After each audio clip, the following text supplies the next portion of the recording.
Karenina by Leo Tolstoy. Translated by Constance Garnett. Book 6, Chapter 4. Varenka, with her white kerchief on her black hair, surrounded by the children, gaily and good-humouredly looking after them, and at the same time visibly excited at the possibility of receiving a declaration from the man she cared for, was very attractive.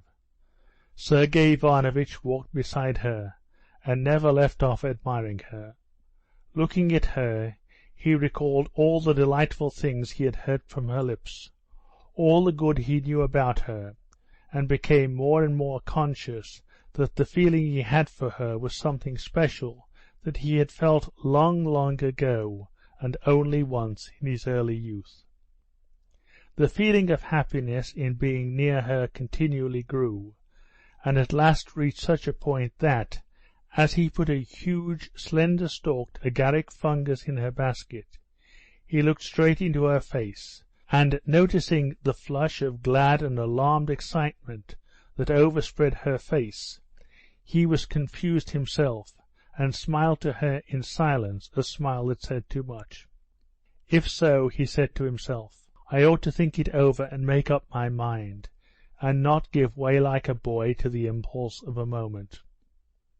I'm going to pick by myself apart from all the rest, or else my efforts will make no show, he said, and he left the edge of the forest, where they were walking on low silky grass between old birch trees standing far apart, and went more into the heart of the wood, where between the white birch trunks there were grey trunks of aspen and dark bushes of hazel. Walking some 40 paces away, Sergei Ivanovitch, knowing he was out of sight, stood still behind a bushy spindle tree in full flower, with its rosy red catkins. It was perfectly still all round him. Only overhead in the birches under which he stood, the flies, like a swarm of bees, buzzed unceasingly, and from time to time the children's voices were floated across to him. All at once he heard, not far from the edge of the wood, the sound of Varenka's contralto voice calling Grisha, and a smile of delight passed over Sergei Ivanovitch's face. Conscious of the smile, he shook his head disapprovingly at his own condition, and taking out a cigar he began lighting it. For a long while he could not get a match to light against the trunk of a birch tree. The soft scales of the white bark rubbed off the phosphorus, and the light went out.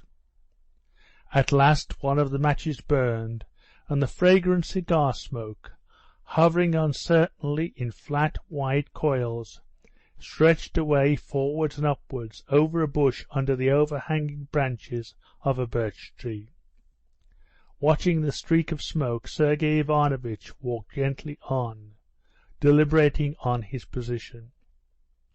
Why not, he thought, if it were only a passing fancy or a passion, if it were only this attraction, this mutual attraction. I can call it a mutual attraction.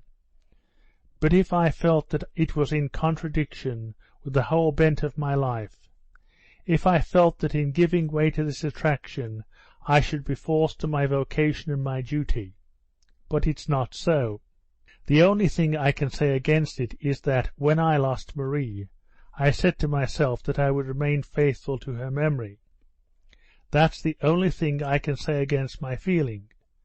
That's a great thing, Sergei Ivanovitch said to himself, feeling at the same time that this consideration had not the slightest importance for him personally, but would only perhaps detract from his romantic character in the eyes of others. But apart from that, however much I searched, I should never find anything to say against my feeling, if I were choosing by considerations of suitability alone. I could not have found anything better.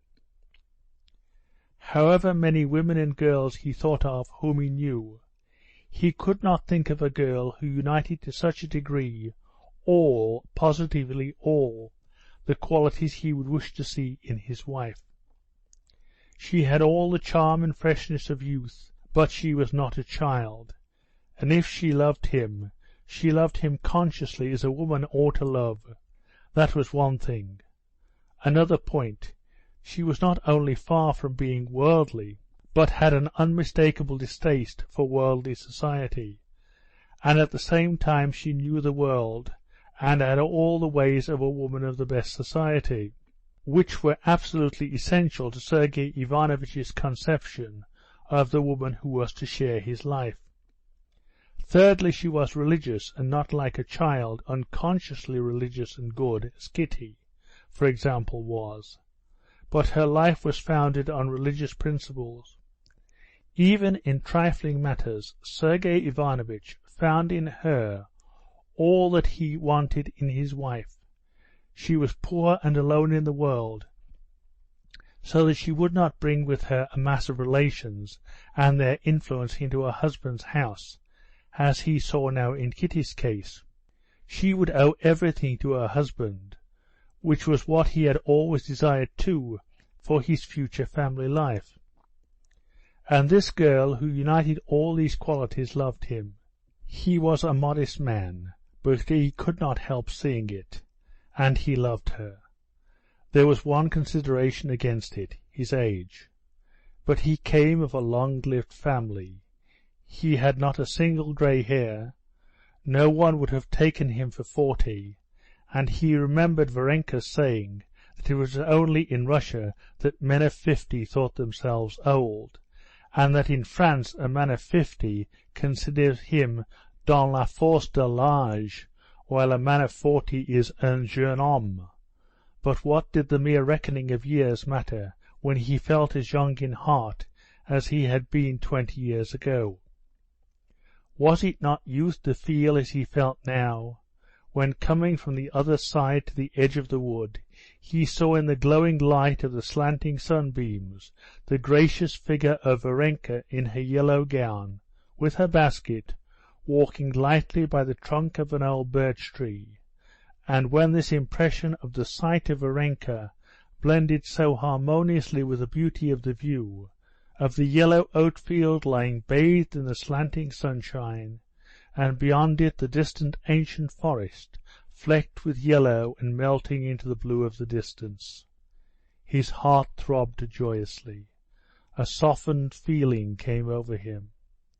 He felt that he had made up his mind. Varenka, who had just crouched down to pick up a mushroom, rose with a supple movement and looked round. Flinging away the cigar, Sergei Ivanovitch advanced with resolute steps towards her. End of chapter 4, recording by David Cole, Medway, Massachusetts.